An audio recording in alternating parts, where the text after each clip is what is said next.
질서라는 말은 지켜야 할 도리로 간주되는 차례나 절차를 말합니다. 질서라는 말은 지켜야 할 도리로 간주되는 차례나 절차를 말합니다. 우리가 식당에 가서 밥을 먹을 때에도 질서를 지켜야 되고, 길을 건너갈 때에도 질서를 지켜야 되고, 운전을 할 때에도 질서를 지켜야 합니다. 만일 질서를 지키지 않으면 사고가 날 수밖에 없습니다. 또 무질서해집니다. 그럼 반드시 질서를 지키려면 다툼과 싸움이 나고 사고를 당하거나 또 사고가 나게 됩니다. 지난주 3일 화요일 밤 10시 30분 대통령이 법이라는 질서를 지키지 않고 헌법을 위반하여 자기 마음대로 기상계엄령을 내리니 나라가 어떻게 되었습니까? 나라가 혼란에 빠지고 국민들이 두려움과 공포에 떨어야 했습니다. 질서는 사회적 약속인데 만일 질서를 지키지 않으면 나라가 혼란스러워지고 무질서해져서 세상이 무너지게 됩니다. 이것은 교회도 마찬가지고 또 우리 믿음 생활도 마찬가지입니다. 본문은 질서 있게 하라라는 제목의 말씀이에요.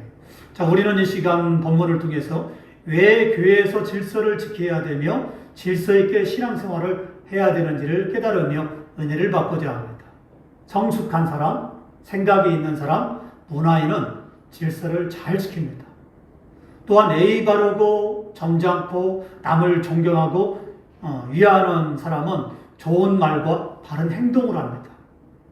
이런 사람은 내가 손해보았으면 손해보았지 남에게 절대 피해를 주거나 또 피해를 주는 말과 행동을 하지 않습니다. 하지만 천반직축 아무것도 알지 못하는 어린아이들은 질서라는 것이 무엇인지 모릅니다. 어른이 있는데도 맛있는 것이 있으면 자기가 먼저 먹으려 하고 형과 누나들이 있는데도 불구하고 좋은 것이 있으면 이런 아이들은 자기가 먼저 가지려고 합니다. 이렇듯 철부지 아이들은 질서가 뭔지도 모르기 때문에 자기 멋대로 행동하고 자기 멋대로 바라고 그 자기만 위해 달라고 자기만 알아달라고 합니다. 이런 어린아이들은 자기를 알아주지 않으면 삐치고 기분과 감정에 따라 말하고 행동합니다. 그래서 말도 함부로 하죠. 자기 마음에 들지 않으면 울며 떼쓰고 그리고 막 때리고 싸웁니다. 나를 알아주지 않으니까 기분이 나쁘다 이 말입니다. 이것은 질서가 무엇인지 모르는 철부지 어린아이들이 버릇없이 말하고 행동하는 모습이죠. 우리는 교회 안에서 이렇게 신앙생활을 해서는 안 되고 또 교회 밖에서도 이렇게 행동하며 살아서도 안 됩니다. 그런데 이렇게 교회에서 질서가 없고 버릇이 없고 말하고 행동하는 사람들이 있었습니다. 바로 그 사람들은 오늘 본문에 나오는 고린도 교회 성도들이었습니다. 고린도 교회 성도들은 하나님으로부터 받은 은혜가 많고 받은 은사가 많은 사람들이었습니다. 그런데 하나님으로부터 받은 은혜나 은사에 비하면 저들의 믿음은 철부지 어린아이에 불과했습니다. 그래서 교회 안에서 예배를 드릴 때나 받은 은사를 사용할 때 질서가 없어서 교회에 혼란을 가져오고 예배가 엉망이 되고 말았습니다. 이에 사도 바울은 저들에게 이렇게 말씀을 주었습니다. 본문 40절 말씀을 같이 읽겠습니다.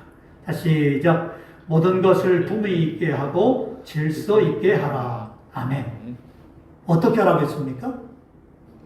모든 것을 품위 있게 하고 질서 있게 하라 그랬습니다. 그러면 품위 있게라는 말이 무엇입니까? 예의 바르게 하라 라는 말이에요. 예의를 갖춰라. 자, 이 고린도 교회 사람들은 품위가 없고 예의가 없고 질서가 없기 때문에 예배 시간에 내가 은사를 받았고 내가 방언을 받았고 내가 예언을 받고 내가 병 고치는 은사를 받고 내 은사가 더 크다.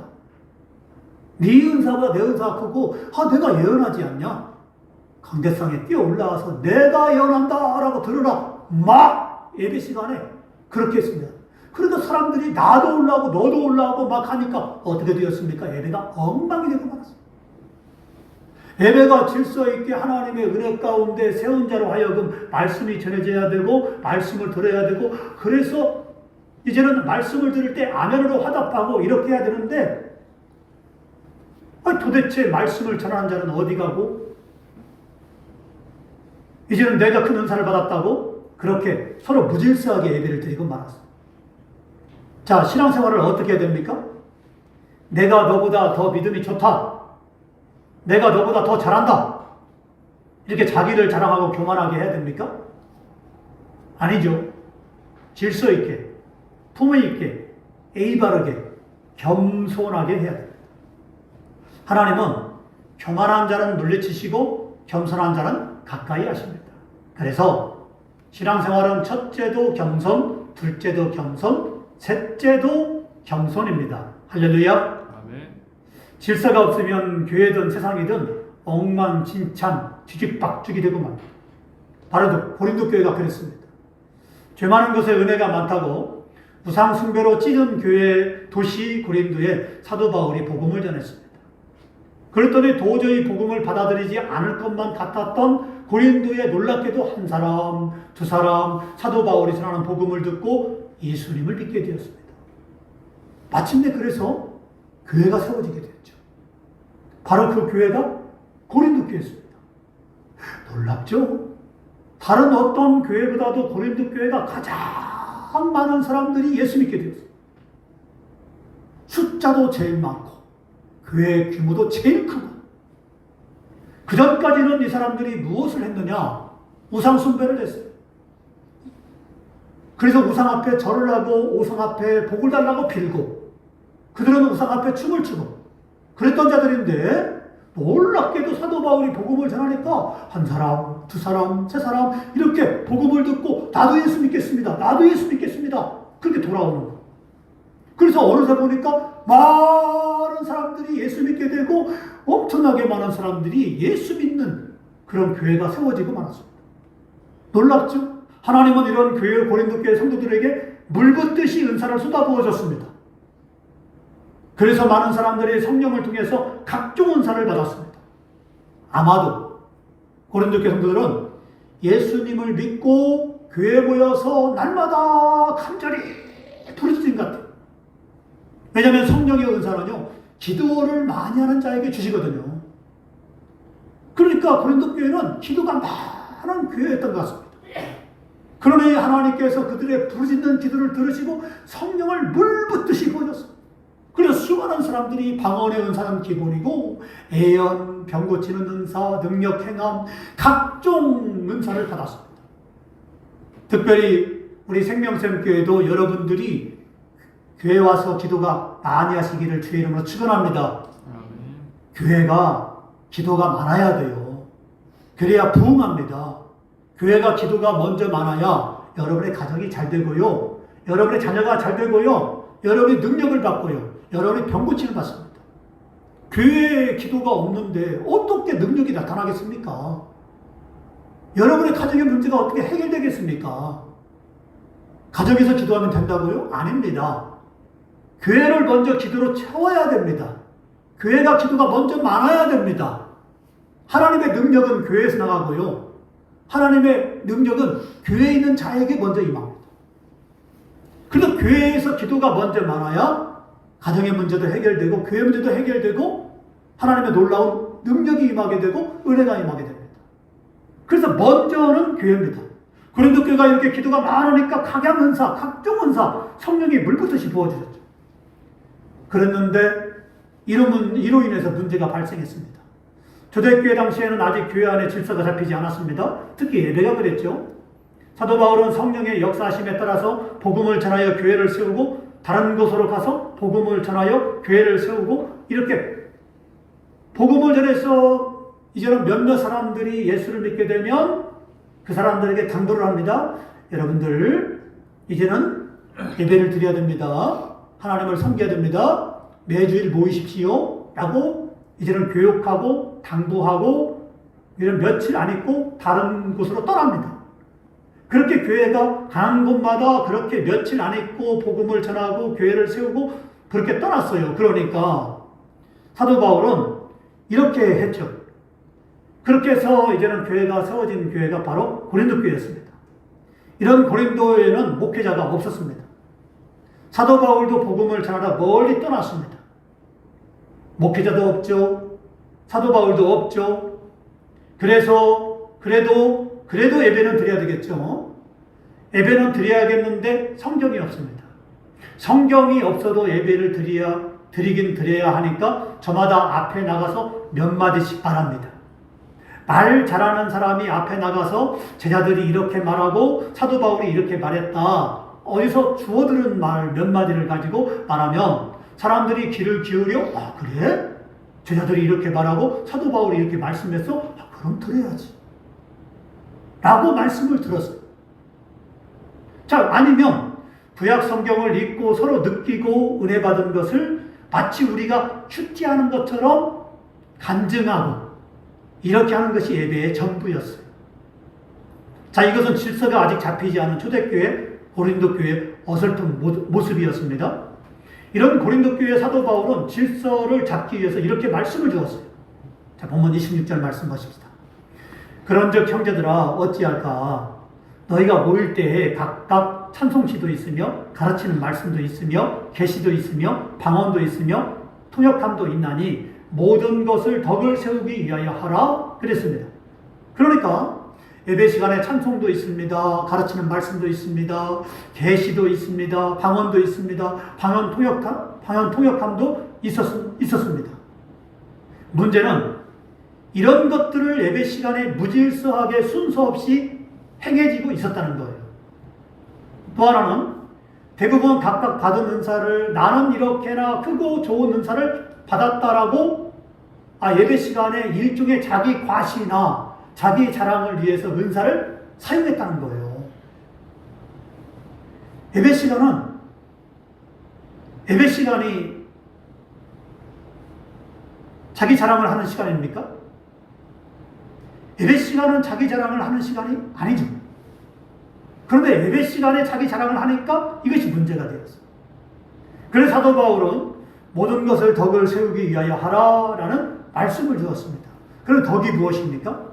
앞에서 말씀드린 것처럼 덕은 나보다 남을 개인보다는 전체를 생각하는 것입니다.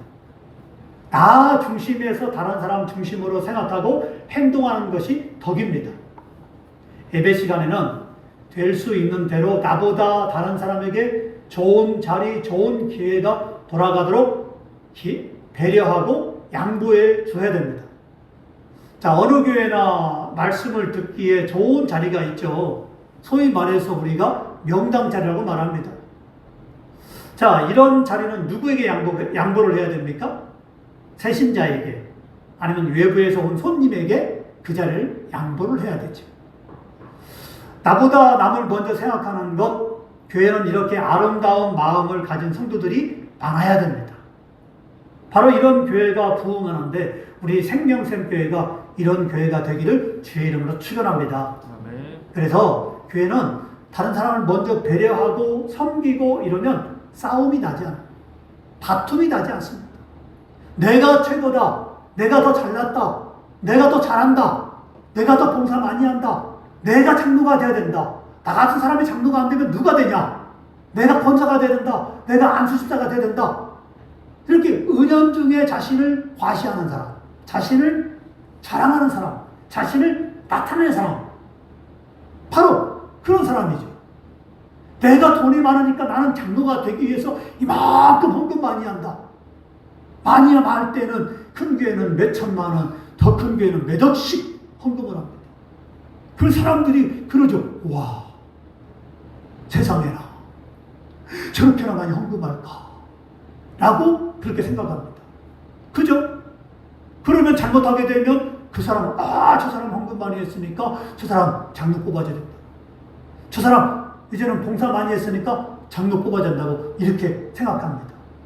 그런 사람 중에 봉사 많이 하고 헌신 많이 하고 하는 사람 중에 장로가 되지 않으면, 장로 피택이 되지 않으면 그런 사람들이 교회를 떠납니다. 교회를 옮깁니다. 아, 내가 이렇게나 많이 봉사하고, 내가 이렇게나 차량 운전하고, 내가 이렇게나 부서에서 내가 많이 활동을 하고, 내가 이렇게 성가대하고, 내가 이렇게 헌신 많이 하고, 내가 이렇게 헌금 많이 했는데 나는 알아주지 않아? 라고 마음에 불을 품고 그리고 다른 교회로 옮겨버립니다. 저는 그런 사람들을 많이 봤습니다. 그게 진짜 믿음일까요?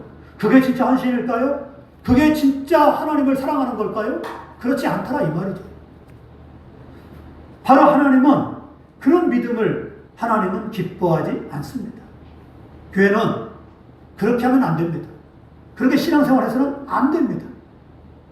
그렇다 할지라도 내가 장로가 되지 않을지라도 내가 꿋꿋하게 내가 하나님을 사랑하는 마음으로 겸손하게 더 그렇게 하나님을 섬기게 되면 하나님은 그 사람을 주목하고 언젠가는 하나님은 그 사람을 장로로 세우고 아니면 더 하나님은 그 사람을 축복해 주십니다.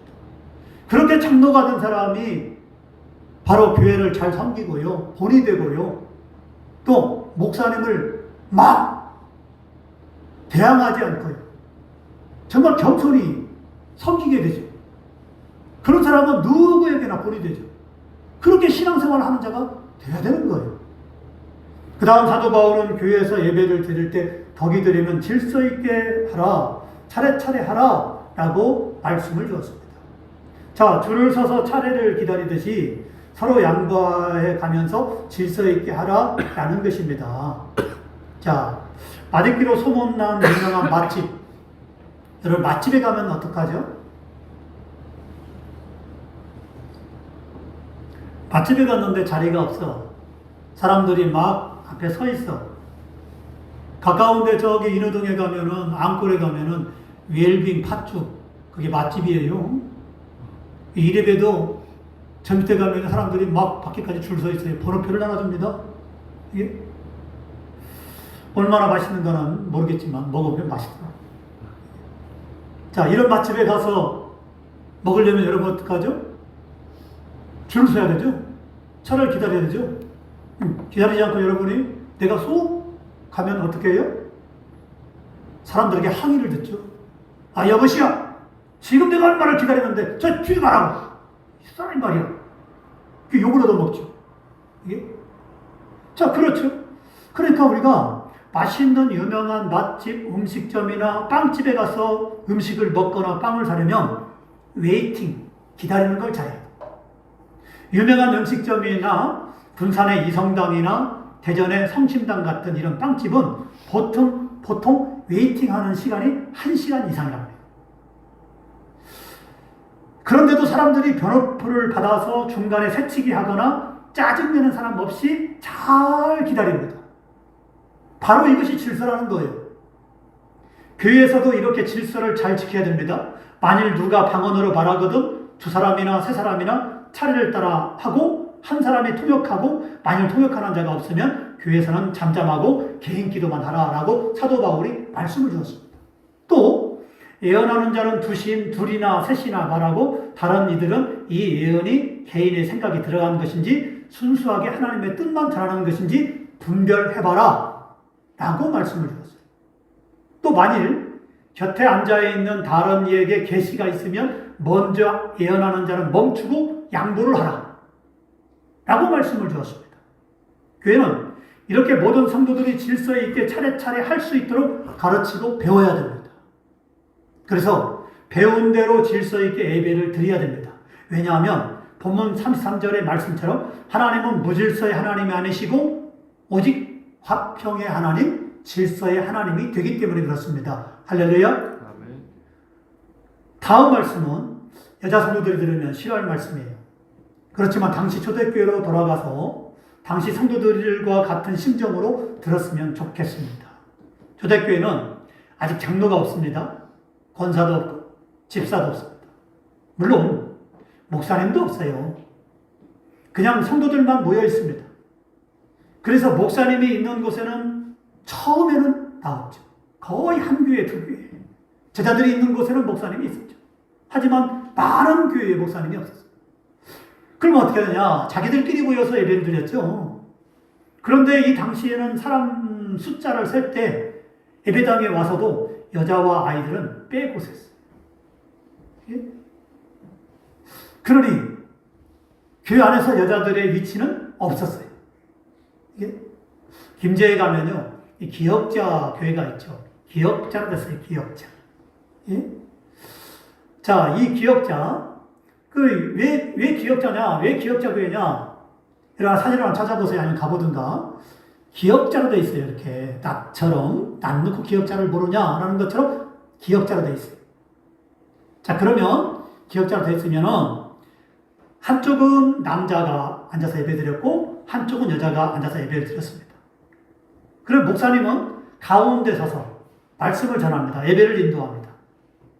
그러면 이쪽은 남자들이 예배를 드리고, 이쪽은 여자들이 예배를 드립니다. 또 예배당이 이렇게 나눠져 있어요. 건물이. 그래서 남자들 앉는 자리, 여자들 앉는 자리 다르죠. 보이지 않습니다. 근데 목사님은 가운데서 예배를 드리니까 다 볼 수 있죠. 이게. 저희 어렸을 때만 해도요, 제가 교회를 다니지 않았지만, 저희 어렸을 때만 해도, 청년 때는 교회를 가니까 이제 남자, 여자 이렇게 다 합쳐가지고 예배를 드리더라고요.